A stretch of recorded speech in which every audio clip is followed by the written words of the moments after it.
Hi Mavrick, this is Michael. Thank you for completing your TOEFL speaking practice test. I'm getting ready to listen to it, and I am Michael from bettertoeflscores.com.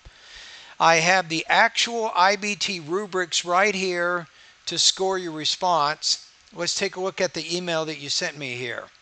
You say, "Hello Michael, I'm using the free TOEFL speaking evaluation. I sent you my speaking recording," right? I'm going to change that to there. I attempted to complete,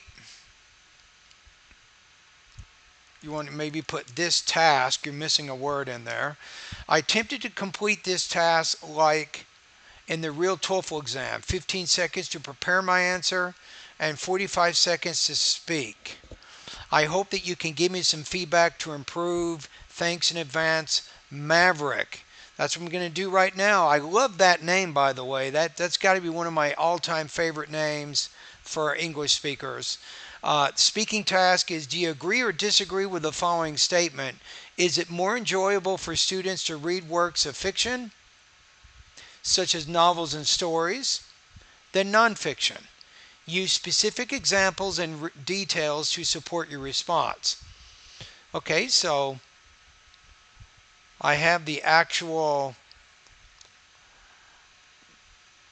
independent speaking rubrics right here, and then let's take a look at how you answered it, and maybe I'm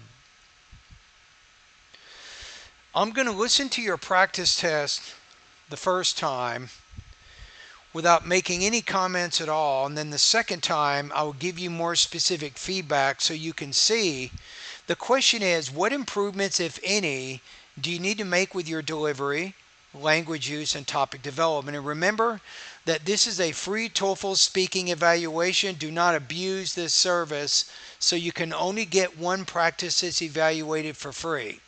Many students only need one evaluation, that's it. They take the TOEFL, they get their score. Now, other students, you may need more practice, right?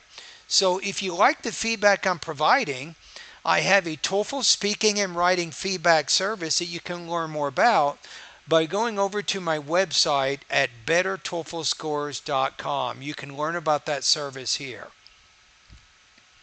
All right, here we go. Let's see how you did with this one. And so what kinds of books you like to read, nonfiction or fiction? Okay, here we go. I think students could enjoy more fiction histories instead of non-fiction histories for two main reasons. First, it permits that the students increase their imaginations. For example, there is a lot of books about Dan Brown,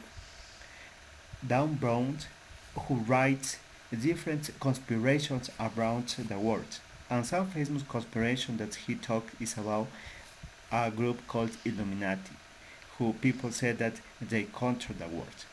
Another reason that it's fun.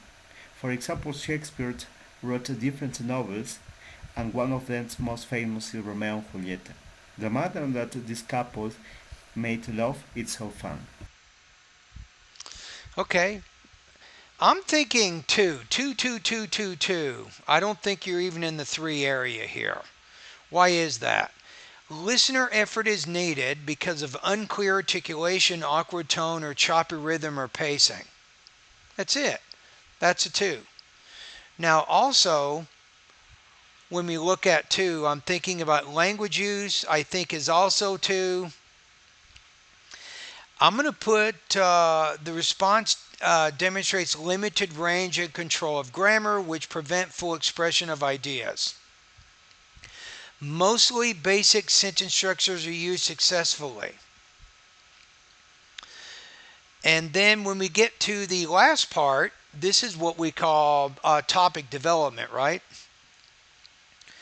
This might be a little bit better than two, maybe close to the three area. Mostly basic ideas are expressed with limited elaboration.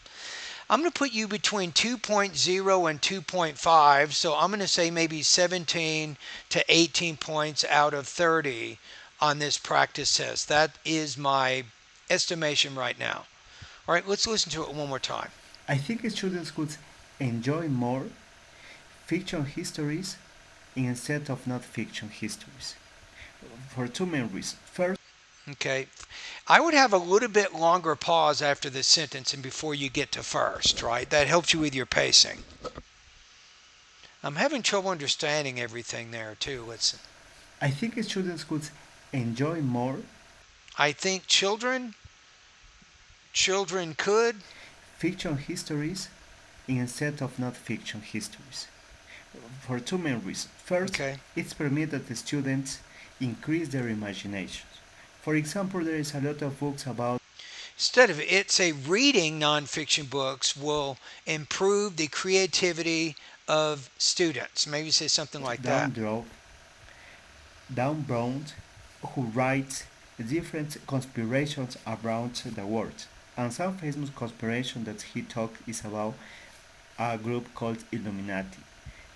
Yeah, I'm not really understanding everything you're saying there. That's a pretty big issue. So, from what I can tell, some of the problem it lies in maybe syllable division and word stress. I think those are two areas that are making it hard for you to pronounce some of the words in your sentences clearly. People say that they control the world. Another reason That they conquer or control. people say that they control the world. I'm not sure if you're saying that they control the world or they conquer the Another world. reason that it's fun. For example, Shakespeare Another reason it is fun. But what's fun? You can say, in addition, nonfiction books are entertaining or are more likely to engage students in the topics, right? So you're using a lot of simple grammar, and but you're not restating ideas using good vocabulary or good grammar. You're relying on some grammar that you're comfortable with, but it's very imprecise and not very clear. So I'm going to go closer to the two. I said 17 to 18. No, I think 15 to 17 points. The more I listen to this, the lower your score goes. wrote different novels, and one of them most famous is Romeo and Julieta. How about one of which is Romeo and The Juliet? matter that this couple made love is so fun.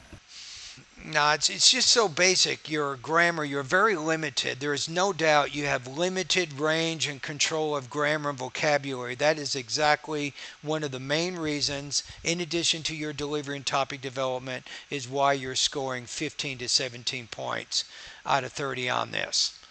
All right? So that's it. Now, depending on the student, I might make different recommendations. I get the sense that your overall English skills are not that high, really, right? So I think what's going to help you is I have a speaking and writing feedback service, but then you might think, well, you need to only focus in those two areas, but I don't think that's the right focus for you.